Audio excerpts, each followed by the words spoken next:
Welcome and thank you for tuning in. I'm your host, Aaron Diaz, and you're listening to episode number 22 of Live the Good Life from the podcast studios of Aaron's Wine Chronicles corporate headquarters in the heart of Washington wine country.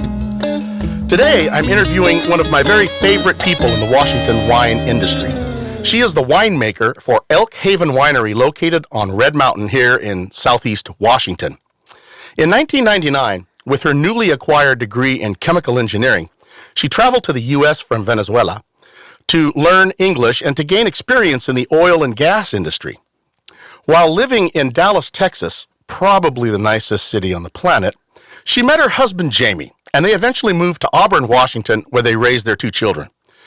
After a few visits to Napa and Sonoma wine country, the vine rootstocks were planted in her mind from that point on as the beauty of the vineyards consumed her. She completed her certification program in winemaking from the University of California, Davis in 2012 and has firmly entrenched herself into the Washington wine industry ever since. She definitely is a rising star. In 2016, she invested in some land on Red Mountain, and in 2018, she planted Zeron Vineyards. From all the research I've done, I believe she is the first Venezuelan-born winemaker in all of the state of Washington and likely the Pacific Northwest.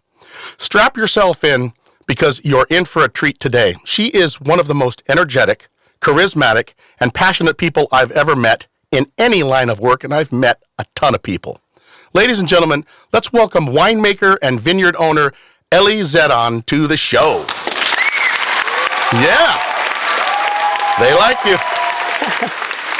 Thanks for inviting me, Aaron. Sure. It's my pleasure to be here. Sure. Thank you very much, Ellie, for taking time out of your day to come down and join our podcast. Why don't you give us a little background and introduce yourself to our audience? Well, my name is Ellie Zeron. As you all hear, Aaron, he did a really good job describing me here. Well, thank you. Thank you. I thought I would do my best to try to introduce you to the audience. Again, I really think it's a pleasure having you on the show. And, you know, we have a tradition here at Aaron's Wine Chronicles. While we are in the studio recording, it's customary for us to enjoy some sort of libation, something to drink, along with something to eat, typically. In this case, we are drinking some wine and enjoying an appetizer. Our appetizer is a Japanese A5 Wagyu ribeye from Kagoshima Prefecture in Japan. And I'll just show the camera here. Got a plate full of little bites of this A5, really well marbled ribeye steak that I cut up, and Ellie has her plate over there. I have to take a taste of that. It's really delicious. Wow. And we are pairing this succulent meat appetizer with a glass of 2016 Grand Passage Cabernet Sauvignon from Canvasback in Walla Walla. Mm-hmm. It's sourced from Red Mountain, and of course the winemaker is Brian Rudin, who used to be the winemaker out there at Canvasback and recently moved on to Cheers Echolands. to Rudin. Yes. He's Cheers. one of my favorite winemakers, by the way. Cheers to Brian, and cheers to you for joining us. Thank you. Delicious. That is the way to start a podcast. So, after we finish our wine, we'll continue to enjoy scotch. Ellie and I will be enjoying a Glenmorangie 18-year aged, extremely rare single malt scotch, which looks very similar to this, and we'll be enjoying this as well. Cheers. Yes, cheers to that too. Hopefully we can say words without slurring them by the time we're done. I love scotch. Yes, and we'll be talking about that. So I wanted to start with how we met. You know, back in March of 2022, and it seems longer than that to me. It seems like we've known each other for more than just 2 years. But back in March of 2022, the Red Mountain AVA invited me to participate in an industry media portion of the Taste Red Mountain Woodinville event at the Winemakers Reserve. And you had a table highlighting your recently planted vineyards. And the next time I saw you was later on that summer at the Elk Haven Winery grand opening, right? Right. And I have to say this, from the first time I met you, I made an observation about you, because I didn't really know you that well. I met you for maybe 5 or 10 minutes at that event, Right. and then I showed up at the winery, and you came out, and my brother was, and my wife and my sister-in-law were there. You treated us like VIPs, and you really didn't even know who we were. And it was really cool seeing you in action. You were obviously had a lot of stuff going on, and you were nervous in it because it was the very first time you guys are just opening up. But the observation I made is a compliment. Take it as a compliment. Don't take it as me being some dummy. When I started talking to you, when I started engaging with you at the table, and you were pouring us wine, you sat down for a few minutes with us, and then you moved on. You even took us in the back and showed us the barrel room. I was looking at your eyes and your facial feature. You speak with your eyes and you speak with your smile, and you're always smiling. You're always smiling. I don't know if when you get angry at somebody, do you still smile? Like, I'm gonna kill you. No, I mean, oh no, you do. You speak with your eyes, and when I look at your eyes, I see excitement. I see wonder and energy, passion. I see this little girl, like a 14, 15-year-old girl, in a grown woman's body. That's what I see. Because in your eyes, you're looking around and you're looking at things that you like, and the first thing you want to do is just absorb knowledge. You want to learn about it. Right. You seem like you're insatiable that way with knowledge and information, and that is part of what I think drives you to be who you are. And I think this is a perfect segue into my first question for you. So I'd like to know about you, the person, Ellie. What drives you? What motivates you? Where does your energy and passion come from? well, thank you for saying that about me. It's just my own personal, yeah. What drives me? I'm very, like you said, I'm curious. I'm always eager to find out more and more, have more experience, to get to know people. I'm motivated by this desire to experiment new things, find new things, and like, I don't know. I feel like life is too short to be steady and idle. I always like challenged by. I like challenges. Mm-hmm. That's what Has it drives me the always most. been that way since you were a kid? Yes. I was a little difficult and around my family because they couldn't stop me. I was being a little stubborn, maybe a little too much. My husband's gonna smile when he hears this, but I was always eager to achieve my goals. At that time, they were like short-term goals, but I always knew what I wanted. And then that makes things difficult with some family members around. And for example, my dad would say, "You're gonna stay here, right, in the state when you go to college?" No. Why not? There is colleges here in the city that I don't want to be here. I want to do this career and so on. Mm-hmm. So that makes things difficult for the family because it's eventually is what I wanted to do, what I wanted to accomplish. No, I wasn't ready to please people, right, just to please them. And were you came from a traditional family, right? Yes, Catholic, so, right, the usual. Understood. So, and that can always be when there's a child that grows up and they are a go-getter and they want to break out of the envelope. Right. They don't want to be in the mold. Right. That was you. Yes. Yeah, I could see that 100%. Right. So tell me about your family back in Venezuela. What was it like where you grew up? A little bit about maybe your high school and college life. Where I grew up was in the southeast side of the country. Like it's called Ciudad Guayana, Puerto Ordaz, Upata. Those are the cities surrounded by lots and lots of rivers and waterfalls. There's waterfalls inside the city even. Mm-hmm. And the waterfalls have beautiful parks and have monkeys. They have mango trees everywhere. It's just a rainforest. Have you ever been attacked by a monkey? No. Okay. Monkeys don't attack women. Oh. Only guys. Really? Yeah. Because I've seen them be aggressive. They're with the guys because they get jealous. Oh. For real. It happens when you get visitors in the waterfalls and you take them. That's good to know. Yes. They're like... They protect the lady. Territorial. The territorial, I guess that's the word. But that's I grew up there until I was 17 when I graduated in high school. High school was fun, of course. But even though it was a lot of fun, I was always careful on my decisions because like I said, knew what I wanted to do in the future. Therefore, I was always a party girl, but not so much that I would go crazy. Okay. So, then when I made the decision to go to college, that's when things got like a little complicated with, especially my dad. Yeah. He wanted me to be a medical doctor, and I said, no, I'm going to be an engineer, so I'm out of here. So I went to the second best college in the country in Merida, which is as far, far, far away you can think. It's From your house, from Merida your home. is in the Universidad of Los Andes is Merida, Venezuela, Okay. and the west side. And college life was amazing too. Mm-hmm. I party even more. I'm always dancing. So, and that's in the Andes, so that was a completely different. No mango trees, no rainforest. Okay, yeah. It was just beautiful mountain peaks and all that. Cool, really cool. Wow. So tell us about your husband, Jamie, how you met, a little bit about your kids, any pets, hobbies, other fun stuff that you enjoy outside of wine and what you do now. I'm going to go backwards here. Pets, I don't have pets. You don't have pets? And the reason is because I just don't have time. Yeah. It's like having babies. You have to have time for them. Mm-hmm. And if I was always traveling, it wasn't fair for a pet to be like me gone all the time. Right. My children, oh my gosh, I love them so much. I said to them, you love your mommy? Yes, Mom. How much you love me? With all the stars of the universe.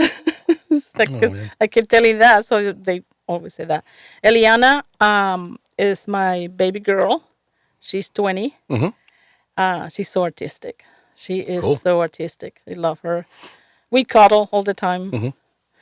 Romario is my big boy. I say that because when he was growing up, he was so tall all the time. Oh, yeah. And I said, "You're my baby." He goes, "No, Mom, I'm a big boy." He was, "Come on, don't call me baby." Yeah. Yeah. And he stole my heart. He's a great musician. He plays for the orchestra and the jazz band in high school. Oh, really? Okay. Yeah, he's a junior in high school. Nice. And finally, my sweetheart, Jamie Martinez, he's just sweet. I love him. Mm-hmm. We met in Dallas, like you mentioned earlier. The reason why I said it's probably the best city in the world is because I'm a Dallas Cowboys fan. Dallas Cowboys, the football team, right? Yes. A huge Dallas fan. Have you been in that stadium? Yeah. Me too. So I mean, I love the Cowboys, and I always have to throw in something into the podcast when I can. So yes, I agree. I love Texas. I live in Houston and Dallas, so I love the only thing about Texas for me is the humidity. But you came from Venezuela. Humidity is part of your life. That was heaven for me. I'm so used to it. And with me, I'm not used to humidity. I go out and it's like Frosty the Snowman. I melt. Right. I just melt. No, I love Dallas. So we met there. You want me to tell you how we met? Sure. If you want. We met on a blind date.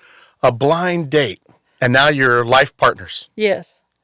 At the time we met, I didn't know what a blind date meant. Oh, you didn't know what it was? No, I was helping one of my ex-coworkers from Houston. Mm-hmm. She has her family in Laredo, and then she met Jamie. And then Jamie was finishing a Costco in Laredo. Was about to start one in Dallas, so she called me.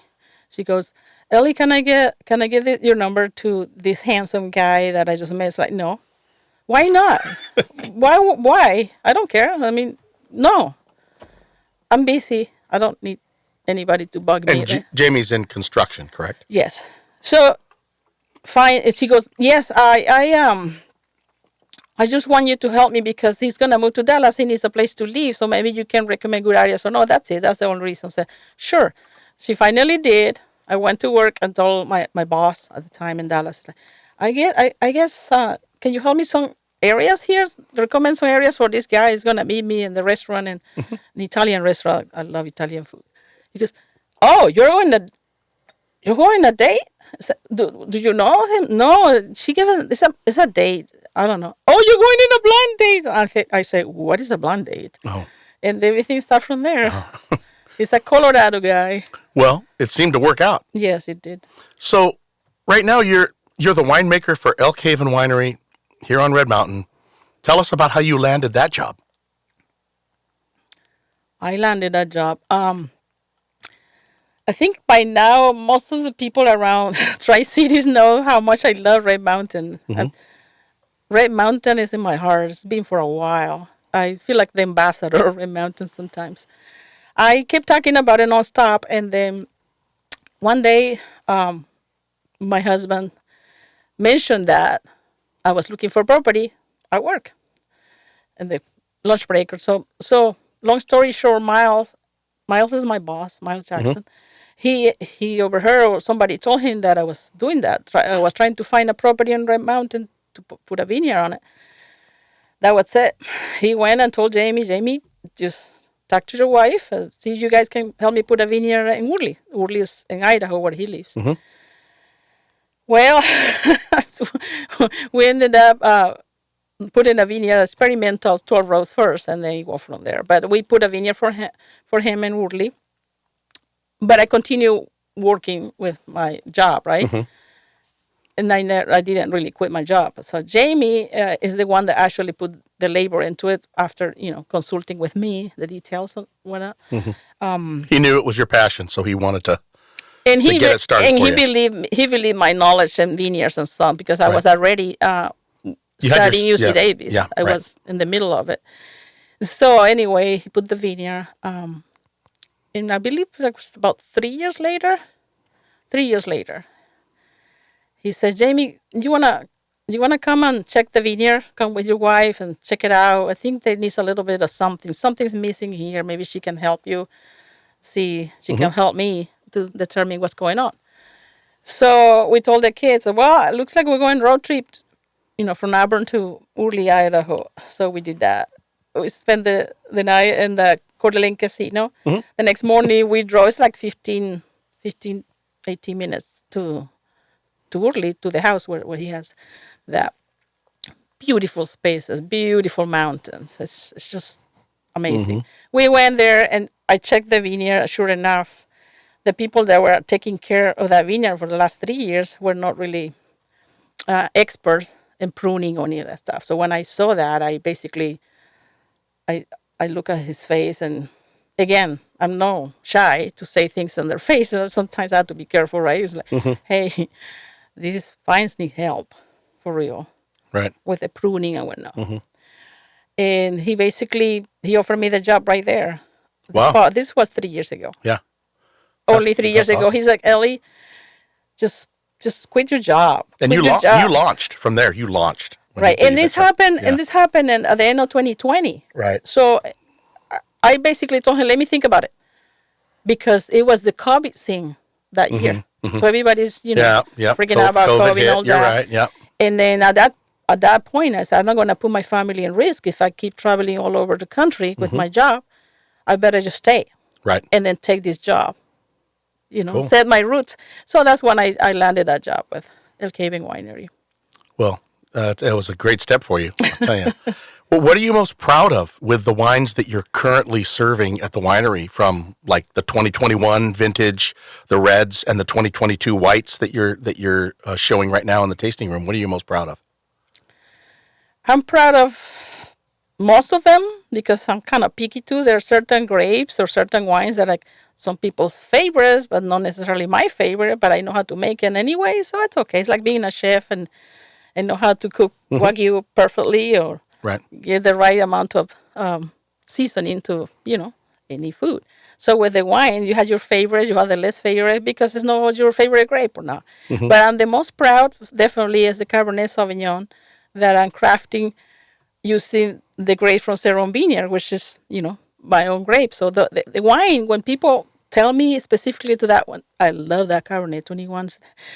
Yeah, yes. It was Those delicious. Are my babies. Yeah, it was delicious. I tasted it just the other day when we started planning this podcast interview. Thank you. I went in and I loved it. It was great. Thank you. It makes me feel good when people actually give me compliments, because I just get the chance to tell a quick story about how I prune and shoot thinning and leaf pulling and that. And dancing to the plants and singing to the plants and enjoying the mountain view. Yeah, it's very it's picturesque out there. Yeah. And then of course I'm also proud of the whites because they're more challenging to make. So I'm glad people like my whites because I like making it too. Yeah. So. Yeah.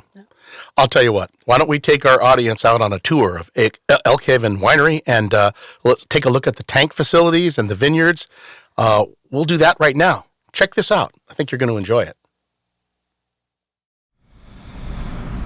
Today we're here at Elk Haven Winery on Red Mountain, and we're going to take a quick tour through some of the facilities and maybe a vineyard or two with Ellie. She's back. Hi.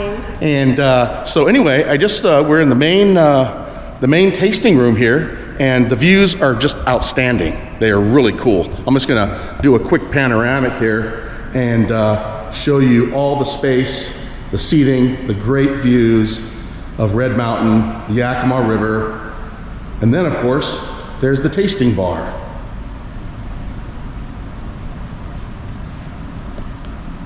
What do you think? Should we head into the barrel room? Follow me. Okay. I'll show you the barrel room. We're going into the barrel room. And this is a pretty spacious area here. We got 2022 vintages along with 2023. Okay. This wall, so is that one, 2023. 2023 here. Mm-hmm. And so what kinds of functions do you do here at the big table? We do major ones like winemakers dinners. We do some conference sometimes with some customers, corporate events. Okay, okay. We do the flatbread with the pizzas. They do the wines. They do the, pairing. Sure. Educational tasting as well. And pretty soon we're going to do some blendings too. Blendings, okay. So, what caught my eye when we first walked in here, besides the amazing smell of the barrels, anytime you go into a barrel room, you get that oak smell. Mm-hmm. But I'm looking over there on the far wall, and I see these cabinets. I've seen these types of cabinets before in high-end steakhouses and those kinds of places. Can you confirm what I'm thinking here? Yes, it is what you're thinking. The humidor, we got actually 24 spaces here for the top tier club members to put their cigars. Nice. Yeah. So we're even Spaniard cedar is completely full. Are there plans to expand it? Oh yes, we have the space here for 12 more so far. They're on the waiting list. So, wow, cool. Yeah, so I'm very excited. It gets a lot of use. I keep using it. Yes. I can't lie. Look at plenty. Yeah. Yes. That's Ellie's right there. It's me next to next to the boss and right next to Cigar Savvy. Oh, Daniel. How you doing, Daniel? Props to you. Episode 5. I'm kind of waiting for you to have your own too. Yeah, I'm gonna have to figure out how that happens. Yeah. So this is the second barrel room back here, right? This is the second barrel room. We basically had to find more space for our stainless steel tanks. So this was production the first few months, like the first year was actually production. We have 12 stainless steel tanks here, and then we just converted to barrel room now. So nice. We have plenty of space for this. And look at these guys. We got the Malbec here. Okay. We got this as a gift, but we're planning to probably order a few more. Perfect. That's pretty. Yeah, beautiful. Okay, so we are back, and looks like we're going to do a quick barrel taste here. We're improvising here. Yeah, so all right. We're going to do a little bit of 23 Malbec from Stanton Bean here. Okay. Red Mountain. 2023 Malbec.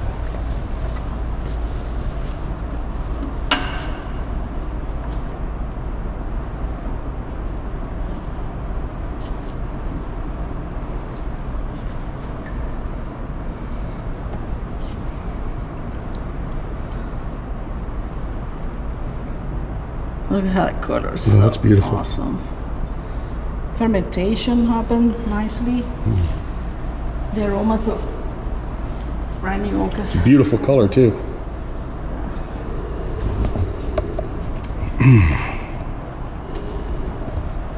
What do you think?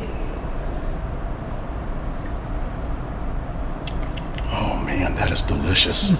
You're right. I mean, it still needs time in the barrel, but it is so delicious right now. It's only been very few months. It's like nectar, you know. I mean, gosh, love it. Yeah. All right. Well, thank you. Enjoy it. All right, so we're back at another barrel, and we're going to taste a 2021 Cab Sauv. Yes, but this is a surprise. A surprise. This is actually from Zeron Vineyard, single vineyard, right? 2021 Cab, but it's as opposed to the other ones, this is actually, I don't know if you can notice, but these are actually bourbon barrels. Yep, that's a bourbon barrel right there. So you will be tasting the Cab that has been aged in the whiskey barrels that come from Woodley. Well excited about this. There you go. Wow. And then you can Thank tell me what you think. It's a completely different profile from agent and cask. Oh, you're right. Wow. Makes a big difference. And how long are you going to have this cab in this barrel? So far, we're gonna wait another 2 months to evaluate 2 months. how it goes, and then decide if it can continue a few more months or stop it there before blending. Okay, nice. That's beautiful. Thank you. We'll be blending between the whole 6, and then make it, standardize it. Yep. So there's 6 total barrels here. Yeah, that will be all together, and then we'll bottle that. That will be like a very limited edition. See how it goes. Thank you. Cheers. Okay, now we're going to go into the back wine supply room right next to the tasting bar here. Follow me. Oh, wow, this is cool. This is the cold storage. So look at this.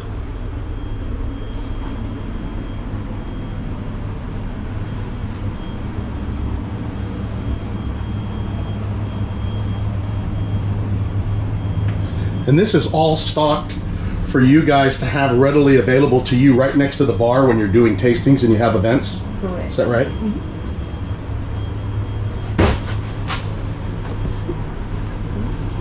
Nice.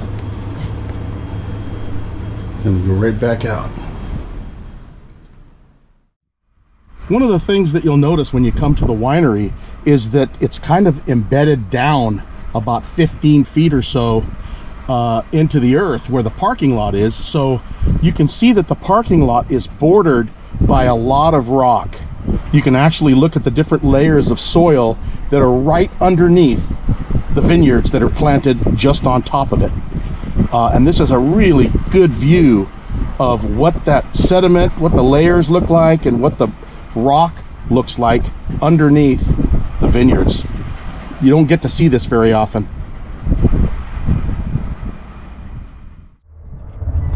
We've pulled up to the facility now where they do a lot of their aging and other wine processes, bottling and sorting and all kinds of stuff, right? This is the place. Yeah. These are our white wine tanks. As you see, they are ready for filtering. It's from Riesling 2023. 2023 Riesling, Touch okay. it, it's really cool. Oh, is it? It's cold, huh? I like it cold. Oh, yeah. Man, those are really cold. You're not kidding. What temperature do you keep them at? Right now I have 6 Celsius. Okay, wow. Then I got, Sauvignon Blanc, 2,000 liters. Okay, Sauvignon Blanc, 2,000 Riesling, liters of Riesling. 2,000 liters. I got Viognier. 2,000 liters of Viognier. Right. Look at this. Condensation on the outside, yeah, yep. And I got 1,000 liters of rosé. Rosé, what kind of Grenache. rosé? Oh, it's Grenache rosé. Wow. And what you see here are the open top tanks. This is what we crush. We fermented all our crush, 2023 crush. Yeah. This is a work in progress because we are, see the wheels there? Yep. We are completing this process. Wow, okay. Yep. What do we Okay, got Aaron, here? I would like for you to taste a little bit of, this is not a barrel tasting, but a tank tasting Tank tasting, huh? for the 2023 Union. I've only had a couple of tank tastings in my life. One at Really? Cavu Cellars in Walla Walla, and a couple at Coyote Canyon Winery in Prosser. Go ahead. So this is I'll Viognier, trade huh? you. Oh, man. What do you think? Man, it's delicious. What do you think of the aromas? Yeah, I'm getting you can get the fruit, but it's not as powerful in your face right now at this point. I don't think It's because it's so cold. Yes. Yeah, that temperature does that. Yes. It kind of numbs it a little bit for Right. me, but I imagine that's just going to blast out at you when it rooms up, gets close to Exactly. room temperature or whatever. Just man, it tastes delicious. I mean, it's you don't get any hint that it has alcohol in it. It just tastes like a beautiful fruit juice. It's just, I'm glad you like it. love it.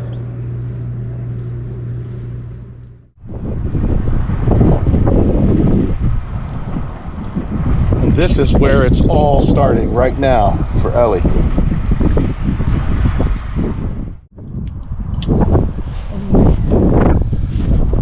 So this is Zeron Vineyards. Zeron Vineyards. I imagine everybody gets the name wrong initially, unless they're Spanish speakers, right? These are my babies here. Yeah. It's And this is Cab Sauv. Cabernet Sauvignon. What clone is this? Clone 8. Clone 8.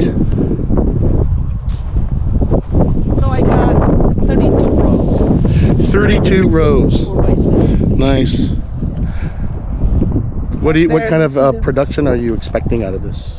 It's normally 12 acres. I mean 12 tons. 12 tons? Yeah. I messed it up already. That's beautiful.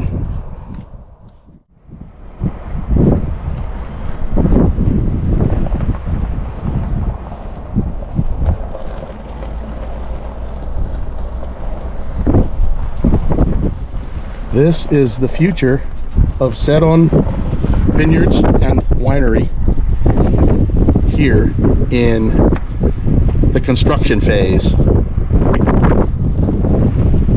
What a nice, huge facility that is. This is going to be awesome. Boom. Oh, what a great shot.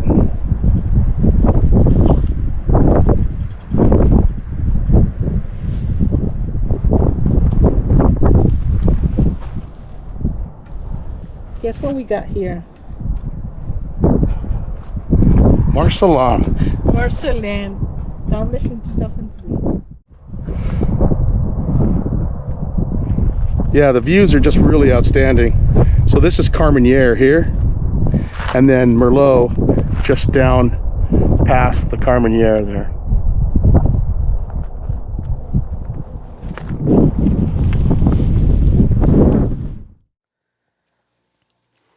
Okay, we are back in the studio now.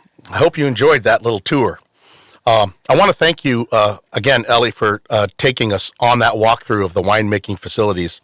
So aside from wine, apparently you're an aficionado of cigars and bourbon and scotch and even maybe tequila or agave.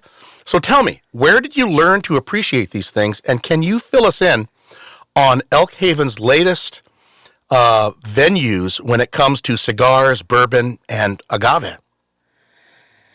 Well, that description is like, ooh, watch out. This girl is all into all liquors. But yeah, I have to be honest. The least one of my, I would say, the least of my knowledge is cigars. I'm kind of a rookie. I consider myself a rookie in cigars. But you have to start somewhere. But I still enjoy it. Yep. My first time having cigar was with Jamie when I was in Dallas. That was the first time. So your husband is a cigar guy. Yes. So we did it. Enjoy the cigars in Dallas with some whiskey. That's when he started asking me those questions that you just asked. "Oh, you like whiskeys?" Yes. So I started enjoying just the Scotch. That was the first for me. I started enjoying with my dad.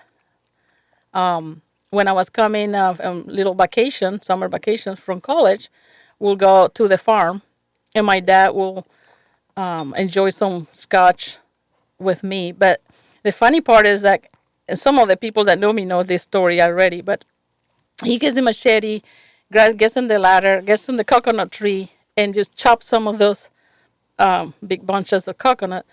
And then he just, open one of those, put a few drops in the Scotch with the ice. Coconut milk. Coconut water. Coconut water. He put that in what? As you remember, in the Scotch. Yes, as you remember, a good Scotch, you just put a few drops of water. Sure.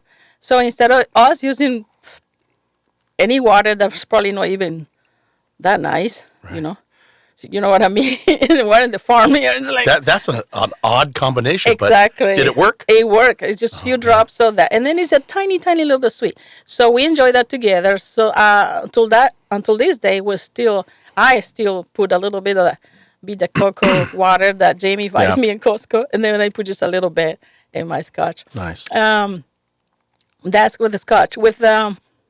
I also in college I enjoy a little bit of the cognac in this Armagnac. Sure. Right. That I had the opportunity to discover for the first time when I was in college. One of my professor was French, and he introduced me to both Armagnac and cognac. That was delicious. With the bourbon, I did a little bit of that, enjoying those Kentucky bourbon in Houston. Had little meetings, business meetings and stuff. So I adapt quickly. I was like, Ellie, do it. Otherwise, you're. I don't want people to think this. Oh no, she just likes a soda or whatever, white wines and red wines. Well, you seem like you're really flexible and like to just jump outside of the box, right? You don't live in a box. You jump outside of it and try new things. Yes. I mean that's. Thank you. That's when I did a little bit of each. I did a little bit of the tequila when I was working and traveling continually to San Diego. So I was staying in the gas lamp area. There's a couple amazing places where they have any tequila you can imagine or agave spirits. Right. And of course the packaging of all the tequila are a piece of art. It was amazing.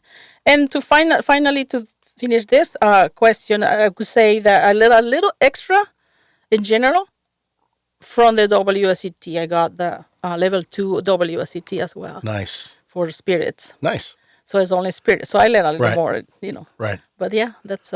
that's cool. And then as far as the cigars, I'm just learning. My friend Daniel is, We don't know. We don't know Daniel. We don't know. If you're talking about Daniel Martinez of Cigar Savvy, he is a friend of Aaron's Wine Chronicles Live the Good Life. He was actually on episode number 5. Oh, wow. Yeah. So, and we'll be talking about him.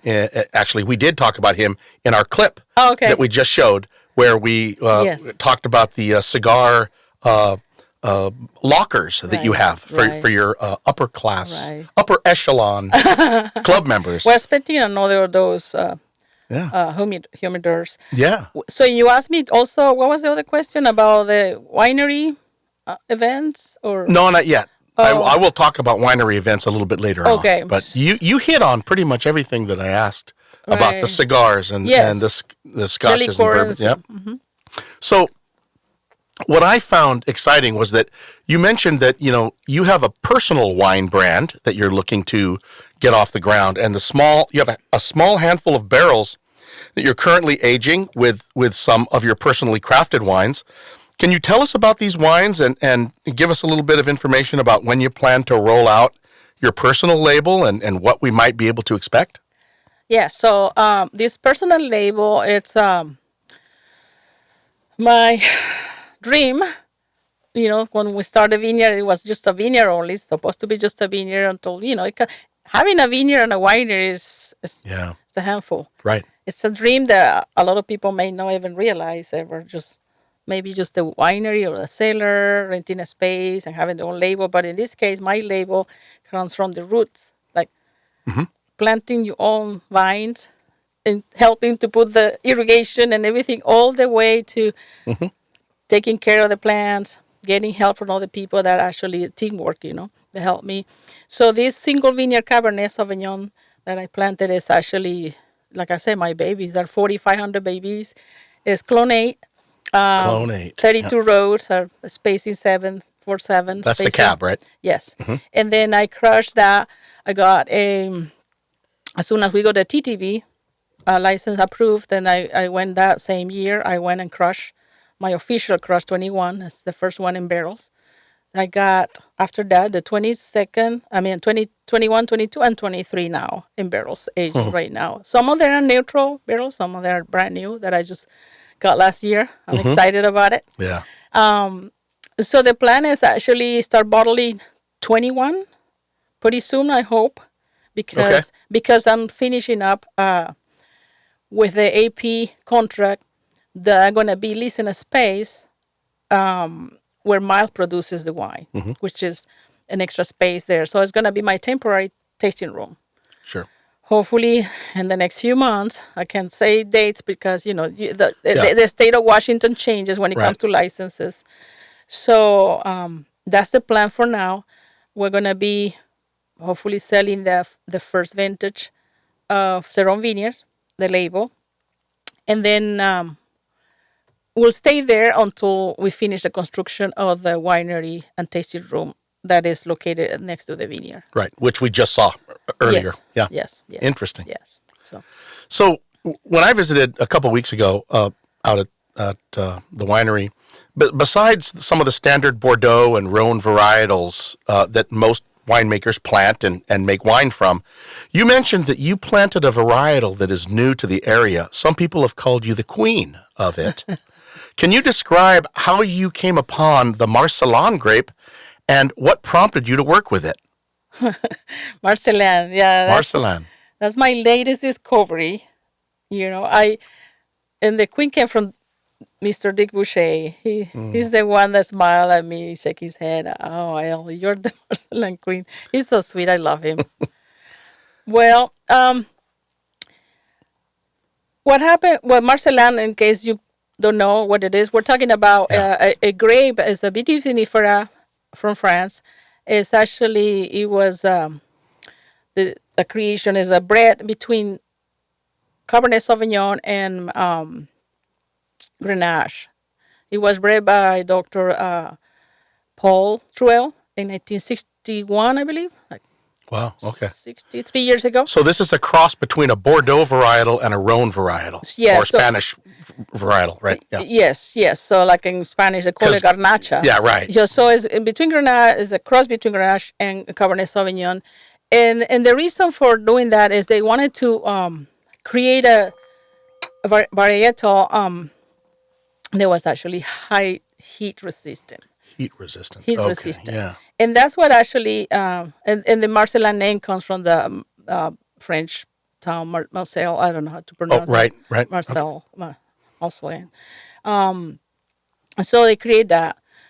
So what happened is when Miles decided to invest in buying a property for the property in Red Mountain, then eventually we will become Elk Haven Winery new home.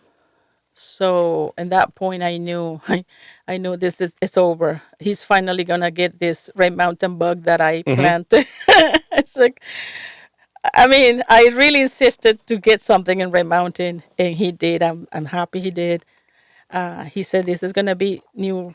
This is a big deal, though. It is. When somebody brings in a varietal that is not natural to the area, and you're cultivating it, and you're the first to be growing that vine and then cultivating it and getting the wine, making wine from it. Right. You're breaking new ground in Washington wine, right? Yes. This varietal, when I decided that I was in charge of designing that vineyard, yet another vineyard for him, I thought this is a big responsibility because you're not planting tomatoes. That's going to last No. forever. If you don't understand, you do a little bit of research about all of the parameters that are involved in designing a vineyard. It's a lot. There's a lot to consider. Believe me. Yes. Besides just climate and wind and sun and the hours of sun that you get and the direction and all of that and the angle that you want to plant your grapes at. And Right. I mean, there's just so much. The soil, the mineral content, Right. And on top of that, I consider the fact that things are changing. For instance, I had the task to design what grapes. Obviously, Miles gave me his input of what grapes he would like to see there. But I put my input about what's new or what should be planted based on the amount of heat first on Red Mountain. And second, because of the climate change. Yeah. So honestly, all of you know now that, not for comparison, but that the amount of acid in the grapes that's growing in California is diminishing. The grapes are getting riper sooner. And this happened all over the planet. Yeah. Bordeaux is changing too. So when people thought they were harvesting in September, now are harvesting in August. It's going to get nothing but hotter for the next 100 years, right? People are planting a lot of stuff in England. Yeah. So the latitude is changing. Why? Because climate change. Right. So to give you an example, Bordeaux included two new varieties into the Bordeaux blend, in case you didn't know. I didn't know. Yes. What are those? So besides for the typical, the one that you already know, Malbec, Right. Carmenere, Is there 6 noble? If Carmenere, Malbec, Petit Verdot, Merlot, Cabernet Franc, those. Cab Sauv. So aside from those, they approved the use of Marcelin. Really? Yes. Okay. So Marcelin will be. But it's a stepchild, right? It's a stepchild. It's not just full Bordeaux, right? So they approved 4, actually. They approved Marcelin, the Touriga Nacional, that is the Portuguese. The Castet is another one. Not familiar with that. Okay. And the Arinaroa. Okay. Those are the new 4 red grapes. This is breaking news here on Live the Good Life podcast. I think they approved probably 2-3 years ago. Okay. I quite don't remember, but it should be probably about maybe 3 years ago, I would say. Okay. That is permitted to use now in the Bordeaux blend, but up to 10% of the blend. So you can't You can't put more than 10%. No more than 10%. Okay. Why did they do that? Because the climate change. Yeah. So they need a heat-resistant varieties to do that. That's interesting information. And so, therefore, we have to adapt to the times. Whatever we're planting, and honestly, I'm not trying to make a Bordeaux blend. I'm very untraditional. I will put whatever I feel like I want to put. Doesn't have to comply with, it must, that kind of stuff. It belongs or no. But I'm telling you, Marcelana is one of them, and the other 3 I just named. Well, actually, they approve for the whites too. They approve Albarino is approved for the white blends and Bordeaux. Everybody loves a good Albarino. Yeah, and Lily Aurelia is the other one. 2 whites only that were approved for the whites Bordeaux. Cool. Besides for the Sauvignon Blanc that you know. So based on that, what I did is I did my research in the FPS, which is the program in UC Davis, where you can study and research all the grapes you want. And then I did my homework and decided to get that Marcelin 980. That's the name for Enta Inra. And the rest is history. I actually plan Well, we actually saw the Marcelin rose in the clip that we just saw a few minutes ago. Yeah, so I planted an Elk Haven in the rest. Didn't fit quite there. Right. Because we haven't a block for everything. They were planted in Zeron Vineyards. So I checked with Sunridge, the one that's authorized to sell those. And then Washington State will have Marcelin in those 2 vineyards. We are the only one that have Marcelin in Washington so far. So that means we'll have maybe 4 years. We'll have the first Marcelin wine from Red Mountain. I'm excited to try that. Yeah, I'm excited to see how it's gonna turn out. That's really cool. Yeah. Well, congratulations on that, you. and best of luck. So, I mean, you're doing all this stuff in the vineyard. You're bringing new varietals into the state that haven't been grown here before. You're doing all this stuff with Elkhorn, and you're. Elk Haven. I'm sorry, Elk Haven. I say sometimes, because of the horns.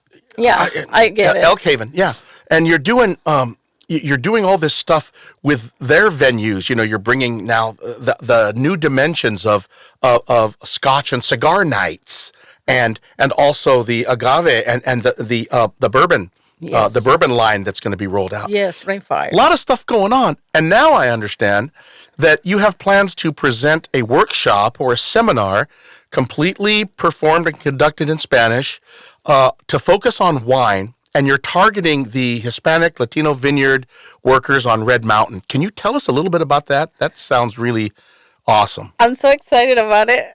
You know why? Why? Because it's my native language. Well, of so course. I won't Yeah. be like all confused. Like I'm talking to you and trying to translate some things in my Right. head before I Right. say it. Right.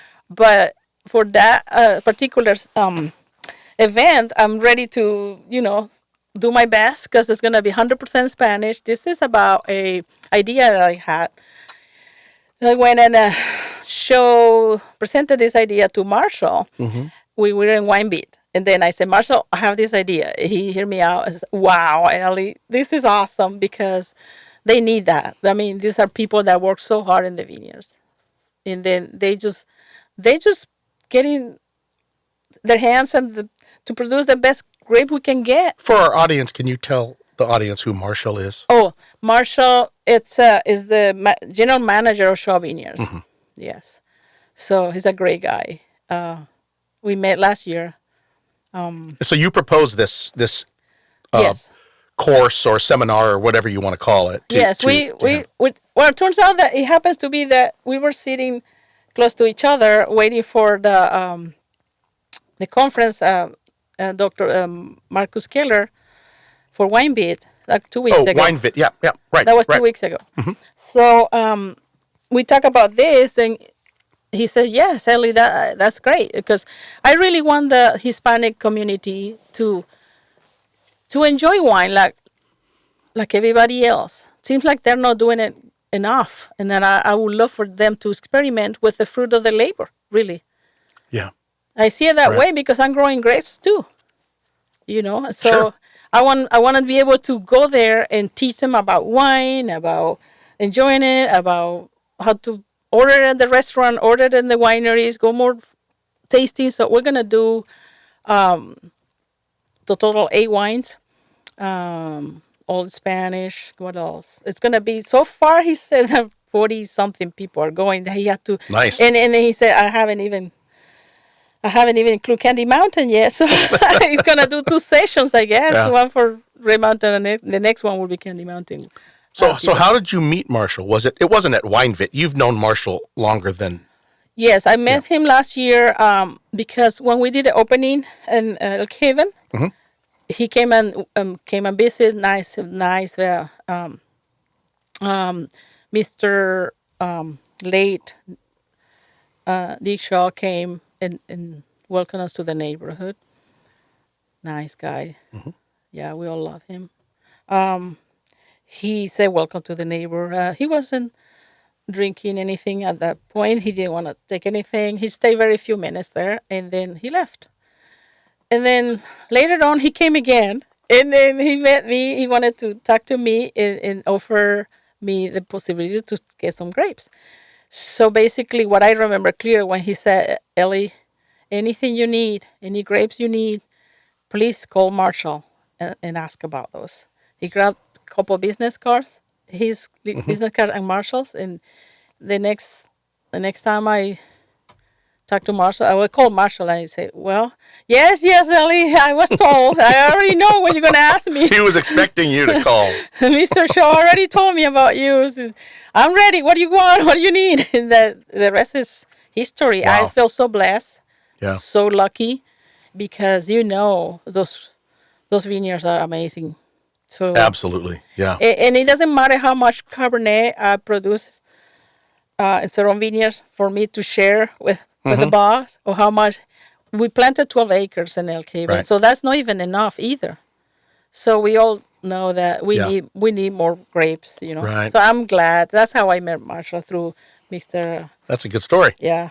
So, what do you find to be the hardest part of winemaking, or just working in the wine industry from your old job? What's the hardest part for you? I don't know. Sometimes some of my family members call me and, what are you doing? What is, like, working? They don't believe I'm working. I don't think people think that sometimes I'm not really working. Like, I'm having too much good time. Yeah. But You have figured out a way to enjoy what you do. I don't right? think I'm working, honestly. That's what I think. They say that because it doesn't seem like I'm suffering at work. Like, Yeah. oh my gosh, when is it going to be 5 o'clock so I can get out No. of here? In my case, I just want to be there working. You told me when we were driving through the vineyards, and you were saying, I can't wait to get out there and just start pruning and dancing and singing and looking at the sun and just working the vines. That's where you're happy. It's like I want to be on vacation again. Yeah. Meaning, go to your vineyard and do your thing. And then when it's time to crush, I start checking the bricks and get ready for harvest and whatnot. But no, but joking aside, the hardest part for me is when I try to explain technical terminologies to people because it's not my first language. So I find it difficult to express my scientific knowledge to another winemaker, for example. Yes. So I get a little embarrassed because obviously I have the accent and it's not my first language. No, So that's the hardest no. part. That's the hardest part for Yeah. real. Yeah. You know, Yeah. that all just it'll take a while, but I mean, eventually, and I know this because my wife also had an accent and all of that, and she's but it all works itself out. In your view, what sets Washington wines apart from other regions in the world and in the country? What is it that made you want to come and make wine right here on Red Mountain, as opposed to somewhere in California or wherever? I'm going to give you a short answer. Okay. Those are, like, Washington wines are delicious. Delicious. Just like that Wagyu beef you just prepare. But it's like, imagine you're in California and you get this, like, 100 points Cabernet Sauvignon, just like that appetizer. That's it. That's it. You can have a little more extra wines out there in California, just to compare, because you're talking about Washington, right? Comparison are not that good all the time, but this kind of helped me to answer that question. When you have too much of a good thing, and that's the only thing you're eating all the time, that's not good for you. Yeah. It's not good. You miss something else. Where is it? You don't know, right? Because they don't know the difference. Right. We as winemakers and wine growers, we know the difference. Right. I feel like amazing when I'm able to put my hands in a beautiful Riesling from another vineyard in Yakima, and the Viognier, and in a beautiful Malbec from Quintessence and Stanton, or the vineyards, or Syrah from. Tasting your whites in those tanks that we showed the audience, they were delicious. They were. I mean. Thank you. And then what I'm trying to say is that you in Washington, you got more possibilities, you got more options. It's like being in a nice restaurant and the chef give you different dishes to choose from. I don't think you can do in any other region in the country. Not even California obviously have few varietals to choose from, but not like we do. Washington has a lot more to offer. Yeah. And on top of that, it's the desert like here. It's like having this amazing acidity for the cool nights and the hot days. So I think we are in a better position than the South, where we talked about earlier about the climate change. Right. You need that acidity on the wine. So Washington has a better, geographical, the 46-degree, magical, right? Yeah. That's my view on that about Washington wines. I love them. That's a good way to encapsulate that whole question. You're so busy with everything. I feel really lucky to have captured your attention for the last couple of days. just being out there and getting some film footage in the facilities and getting you to come here to the studio because you're so busy. And eventually, like I was telling you when we were driving around the vineyards, I was like, eventually you're going to look at me and say, I don't have time for you. You're a nobody. I'm a star, that kind of thing. No. But with such a busy schedule, how do you fit in a vacation? Vacation. Wait. Do you ever take a vacation? Last time, I think I haven't taken vacation in like 3 years. Really? No, seriously. I got a nice surprise like last week. You did? Yes. Now I'm blushing. What are you talking about? Nice surprise. Well, I got a surprise trip. I'm going to Patagonia in a couple of weeks. Oh my God. I'm going to go to Chile and then Punta Arenas. I'll be, touring the Patagonia and I'll be harvesting grapes in Chile. Are you going alone? Or? No, it's going to be a group of 6 winemakers from Napa, Texas, and other places that are quite. Have you met any of them? No. So this is a group of winemakers Yes. who have been brought together. Yes. You're strangers to each other. Yes. But you're going to go on a vacation. How long is this vacation? A couple weeks? 10 days. Yeah. So I'm excited about it. It's like exciting. I don't know what to expect. I don't have any itinerary activities. I know for a fact that it's going to be harvest season in Chile, so I'm looking forward to that. Yeah. And I'm going to be definitely enjoying the making of oak barrels and such. It's like I'm excited. What did Jamie say? Are you going to bring him back? Bring him back some presents? I mean, can you imagine if Jamie went down with you, right? I mean, he's a cigar steak guy. I mean, the food that you're going to eat, especially in Patagonia and some of those areas, steaks. I can only imagine. I think, remember, Jamie's from Colorado, so he knows how to ski, he knows how to do all the stuff, so that's paradise for him. So he's like, wait a minute, you're going without me? I'm sorry, sweetie. This is going to be like geeky talks all the time, and this whole winemaker talk and vineyard stuff. But that's a great surprise to have come your way, Yes, but what he told me is be sure to take notes of what is worth doing again, so you can actually next time when we go together, so we can go to those places because you will become the expert. So, yes, it's a deal. So wow. So in Chile, the Carmenere is right? pretty good, right? That's their signature wine, right? Yeah. Maybe. And then we will cross. It is Carmenere. Yes. Did you know that Carmenere was confused for Merlot for many years, and then they did some DNA testing on it, and they found out, hey, it's not extinct after all, right? Yeah.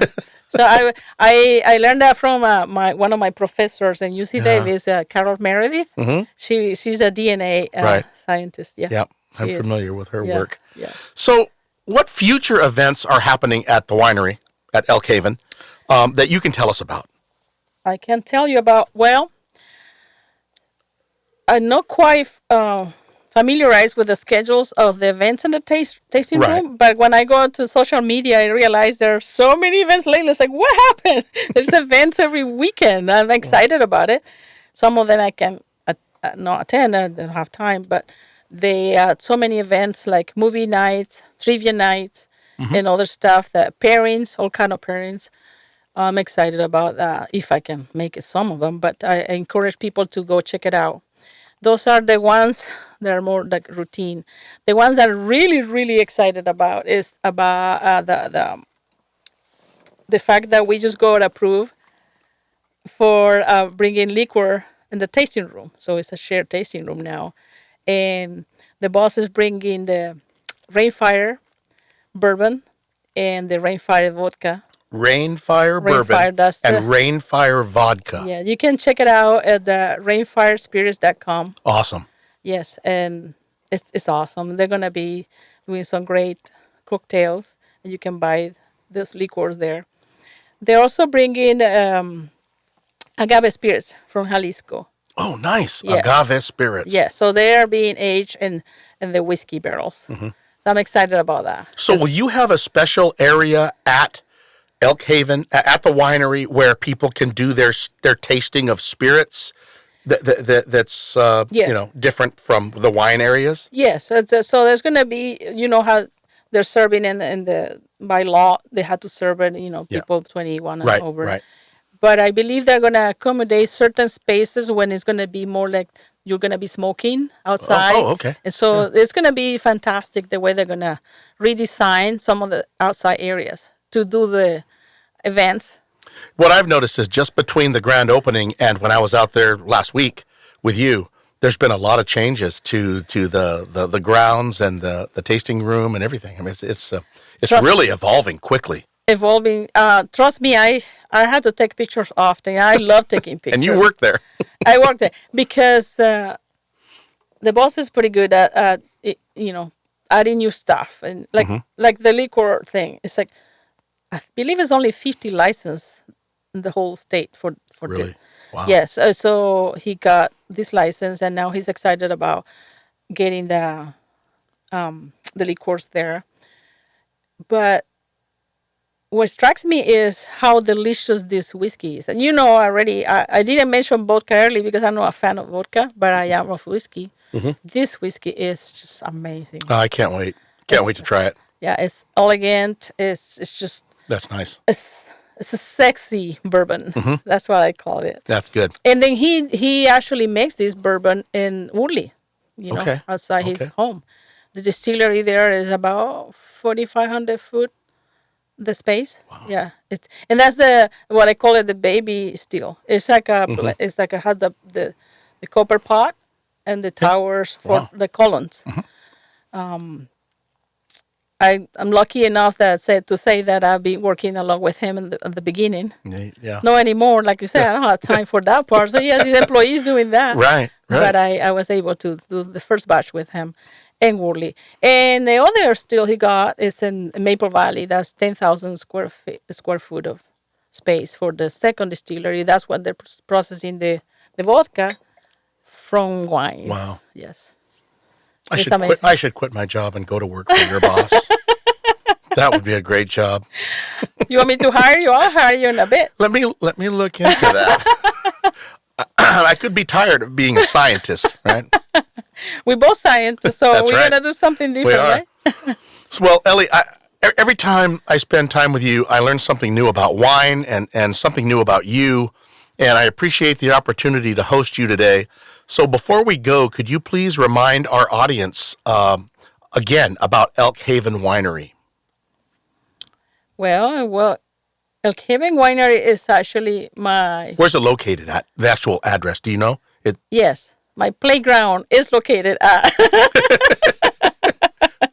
It's 34101 North Demos Road in Benton City, Washington, 99320. And the hours, I mean, for people?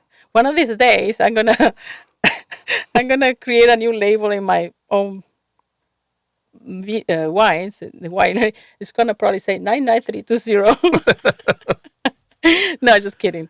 But yes, that's the address of Elk Haven. And their hours and days that they're open at the tasting room. Right now, they got the winter hours, Wednesday through Sundays. Wednesday through So Sunday. it's closed Monday, Tuesdays. Right now, winter hours, 11 to 5.